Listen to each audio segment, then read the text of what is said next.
Quizás te pase como a mí y estés encontrando cierta insatisfacción en la música, el cine o las novelas que llegan hasta ti y crees que las artes de alguna manera no te estimulan como antes.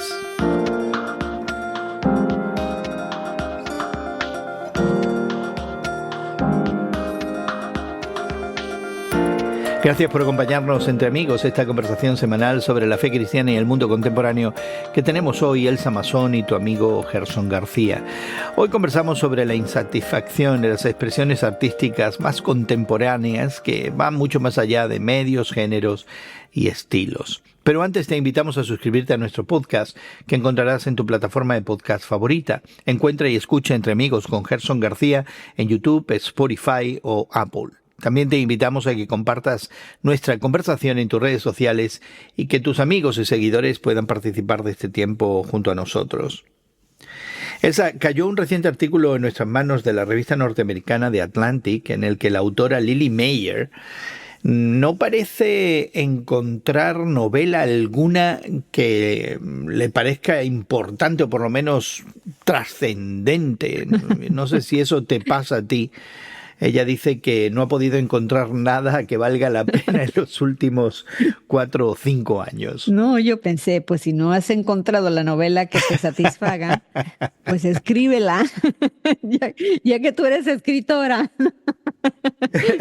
Pero bueno, no. Yo cuando busco algo que leer, sobre todo en ficción, sí busco primeramente el entretenimiento, igual que tú, pero muchas veces o algunas veces termino siendo transformada, reflexionando en ciertas perspectivas que no encontraba o que no esperaba yo recibir, ¿no? Y entender de cierta manera. Y muchos de los libros, igual que tú, ¿no? Tiendo a leer libros clásicos y muchas veces me voy a la literatura, últimamente voy a la literatura más juvenil. Dentro de los libros clásicos estoy empezando a leer la novela de Peter Pan. Y siempre fue un personaje que me gustó mucho, ¿no? Por la idea de poder volar. Qué curioso, porque últimamente yo he estado hojeando la Alicia en el País de las Maravillas, ¿no? Fíjate. Y me llama la atención. Pero sí, yo creo que hay un elemento de entretenimiento, obviamente, en la novela, pero también hay esta expresión humana que, como el artículo que consideramos en el día de hoy en nuestra conversación apunta, quizás presenta algunos elementos trascendentes, ¿verdad? Elementos atemporales, cuestiones que tienen que ver con experiencias humanas que me explican mejor a mí, el lector, cuando me encuentro con un personaje como frente a un espejo, o cuando sucede todo lo contrario, ¿verdad? Encuentro a alguien que no tiene nada que ver conmigo ni con mi experiencia y de pronto me inquieta a explorar nuevas realidades del ser, ¿no? Nuevas posibilidades de mi humanidad. Así que hay toda esta dinámica y no queremos minimizar el valor que tiene la novela en particular como género literario para también contribuir a la conversación acerca de la trascendencia humana. Pero es difícil encontrar, particularmente en el ámbito del mercado norteamericano de ficción, que está dirigido principalmente a la lectora femenina, ¿verdad? A la mujer, que está dirigido principalmente a la mujer profesional y educada, y que de pronto es formulaica, sinceramente, es muy formulaica. Así que, de nuevo, yo me identifiqué con esta persona y, como tú dices, nos encontramos volviendo a los clásicos y quizás los clásicos juveniles, a lo mejor en un esfuerzo de añoranza, ¿no? Quizás por nuestra edad y la etapa de la vida donde estamos, ¿no? De reconectarnos con ese pasado. Ya estoy saliendo psicoanalizada aquí con esta conversación. Pero es que tal vez necesitamos, por lo menos en mi caso, voy a hablar por mí, leer esas novelas que enfatizan, ¿no? La lucha entre el bien y el mal, ¿no? Por ejemplo, la lucha que tiene Peter Pan con el Capitán Hook, ¿no? También la invitación que Peter Pan nos ofrece a volar y a explorar otros mundos, ¿no? La invitación a la aventura, ¿no? A lo que va más allá de lo cotidiano, de la seguridad de nuestro hogar, y esa invitación que acepta Wendy con sus hermanitos de volar y explorar otros mundos. Y creo que al final de cuentas, ¿no?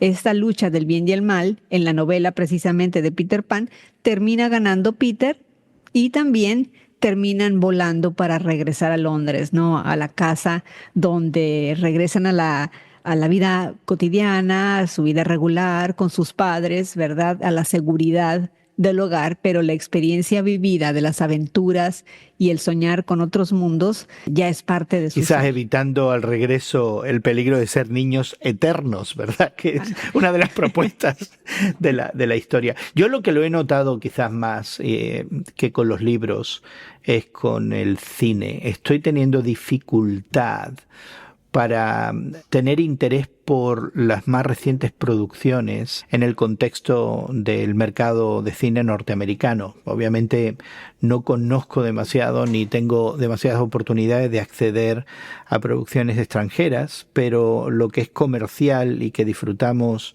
en los Estados Unidos y que para bien o para mal exportamos alrededor del mundo, últimamente desde el punto de vista del cine tampoco me satisface y me encuentro también haciéndome la pregunta, no quiero historias que describan mi realidad, pero quiero historias que la transformen. Y me pregunto si no habrá alguna crisis en las artes o si en verdad la crisis está en el consumidor, está en nosotros, o que quizás simplemente es una cuestión de expresiones artísticas para una nueva generación que tiene otros valores, otros intereses, otras preocupaciones. Sí, yo creo que tienes razón. Yo creo que de cierta manera la diferencia generacional es una realidad que no podemos escapar. Y las nuevas generaciones, los muchachos de hoy en día están interesados en historias, en lenguajes, en direcciones a los que los llevan las narrativas, más que nada en medios sociales, pero también en el arte como en el cine. Son tal vez más apegadas a sus realidades y a su psique de lo que tú y yo experimentamos cuando éramos jóvenes. Por otro lado, creo que sí hay intentos creativos en el cine y en la literatura. No voy a dejarlos por la paz. Creo que hay algunos intentos creativos que vale la pena ver, leer, discernir, ¿verdad? Y analizar y ver qué aprendemos de ellos, porque son un reflejo también de ese mundo al cual nos vamos dirigiendo, ¿no? Que tal vez por los años, por la edad que tenemos, por nuestra situación en el mundo, es diferente a las fuentes de poder y a la dirección que se está llevando, pero tenemos que seguir continuando tocando el pulso de las artes, a ver hacia dónde van. Yo creo que, por ejemplo, películas como Emilia Pérez tuvo un desenlace inesperado en la historia en sí. No quiero dejar de echar a perder la sorpresa. Sí, no quiero echarla a no perder la eches por a si perder. alguien quiere verla, ¿no? Yeah.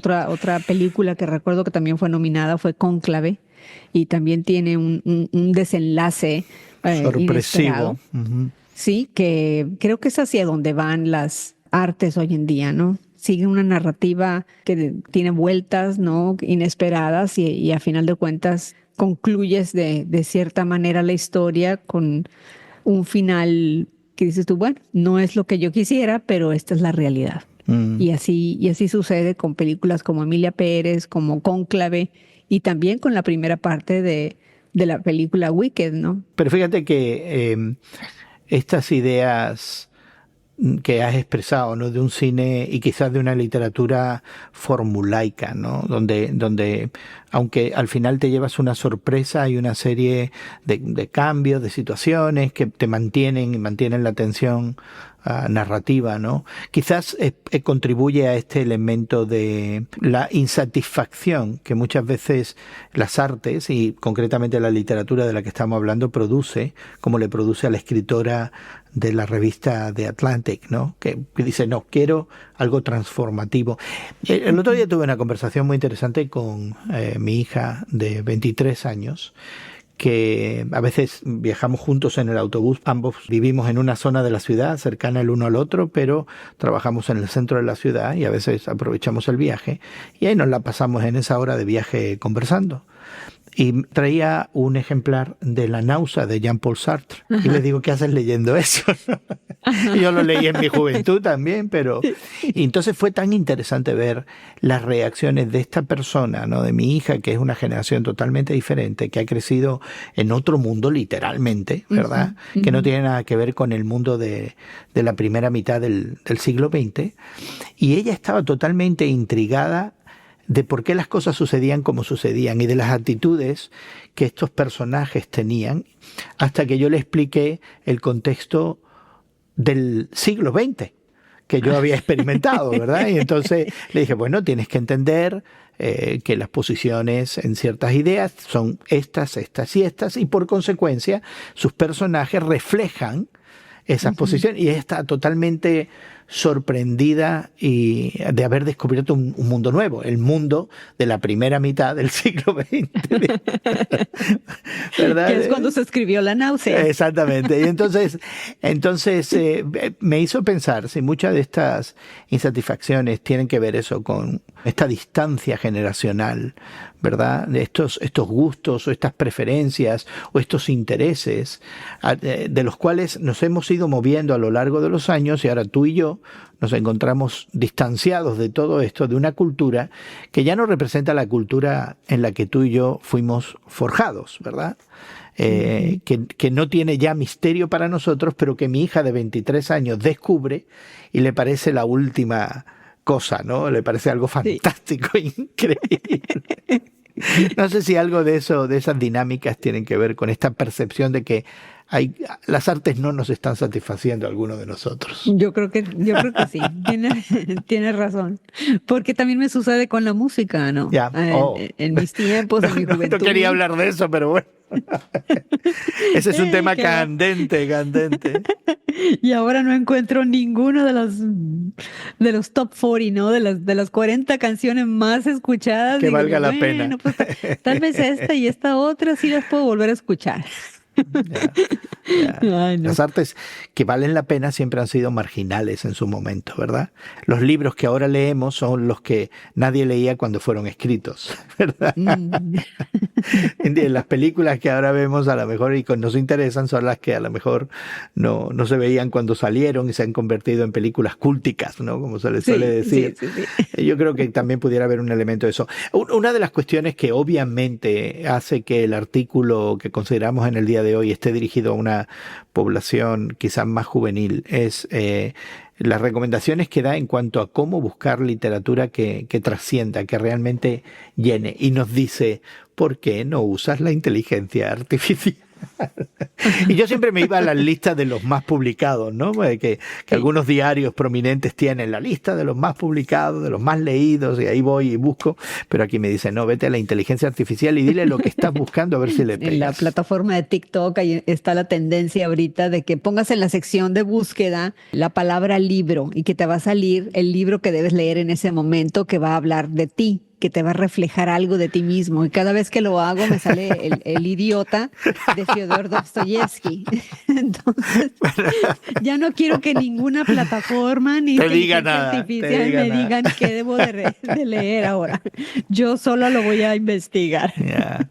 Yo creo que estamos obviando también, y en nuestra conversación debemos incluir, porque nos parece importante, que grandes historias y sorpresivas historias para el ser humano en la actualidad todavía salen de esa tradición cristiana y de esa revelación, lo que tú y yo reconocemos como una revelación divina, que es la Biblia, pero que no deja de ser también literatura y que tiene sus elementos literarios. Me da la impresión que hemos menoscabado mucho el valor de la Biblia en cuanto a su narrativa, y hemos capitalizado, por ejemplo, en la iglesia en formas como el sermón, cuando Jesucristo predicó un sermón y contó decenas de historias. Hemos perdido de alguna manera esa capacidad de hacer que la historia tenga no solamente la capacidad de reflejarme a mí, pero de transformar mi entorno, ¿verdad? Sí, creo que últimamente se utiliza mucho el objetivo de causar shock, ¿no? De causar esa sorpresa, ¿no? El final inesperado.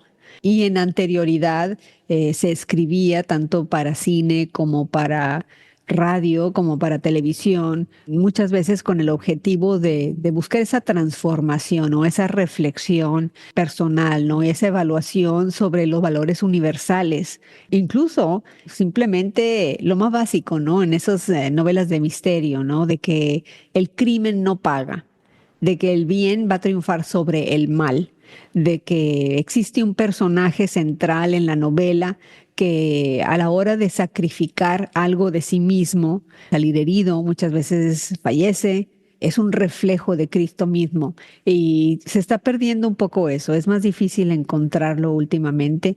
Tal vez me equivoque, pero en los lugares donde estoy buscando qué leer últimamente, en los blogs y librerías online, no me aparece nada que refleje eso. Quizás uno de los elementos que deben ser incluidos justamente ese diálogo entre lo que leemos y la propuesta que nos hacen los autores, ya sea a través de la ficción o a través de libros de historia, de biografía, de ciencia, las propuestas que se nos hacen desde el libro y lo que nosotros entendemos del universo que nos rodea, particularmente a las personas de fe cristiana. Y creo que muchas veces no tenemos esa capacidad que tú nos estás indicando de encontrar ecos de Cristo, ecos de la revelación, ecos de la realidad de los seres humanos tal como la presenta el Evangelio en la literatura, como que son dos cosas diferentes. Y me parece que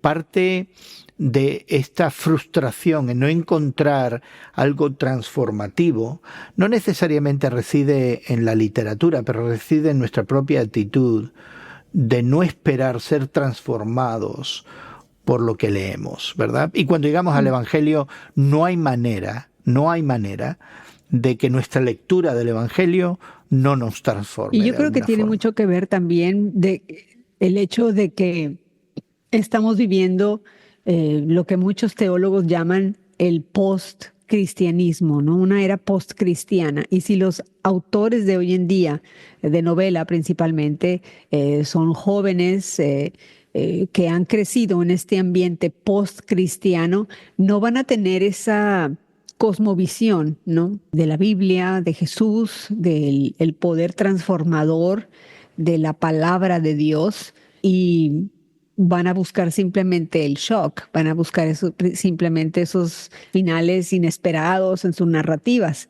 Sin embargo, creo que este es un buen momento de invitarnos a nosotros mismos a redescubrir la Biblia como esa narrativa transformadora, y esta invitación de leer estos clásicos, novelas que nos reflejan también a estas figuras que nos reflejan a Cristo mismo, ¿no? Estoy pensando en Los Miserables, también lo tengo en mi lista de libros que quiero atacar este año.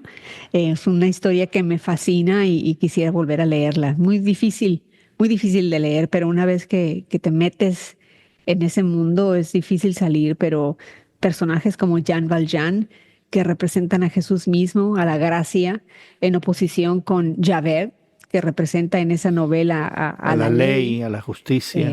Es realmente una literatura universal, que te puedo decir subrayada, que espero que nunca muera, ¿no? El hambre por ese tipo de literatura y la necesidad de acercarnos no solamente a imágenes de Cristo, sino a Cristo mismo.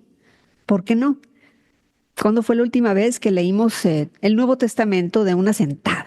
¿No? De decir, ay, hasta que se me cierran los ojos del cansancio voy a cerrar la Biblia.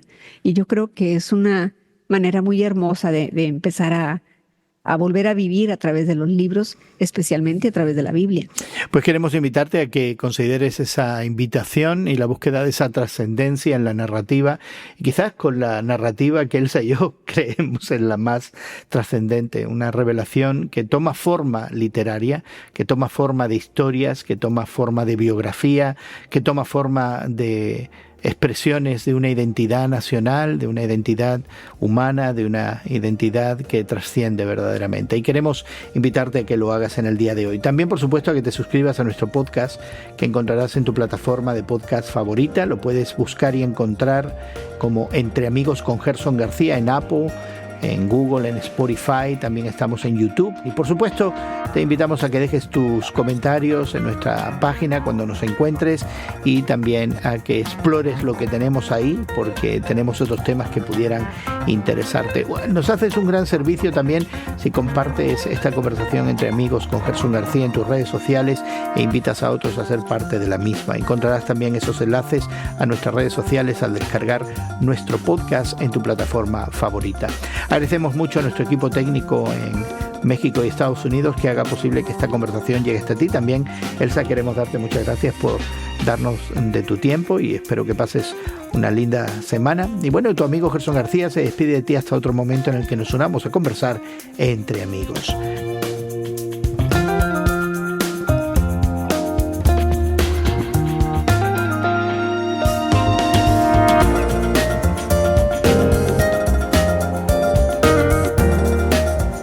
Entre Amigos con Gerson García es producido por Eventual Media y distribuido por Radio Moody para ministerioreforma.com.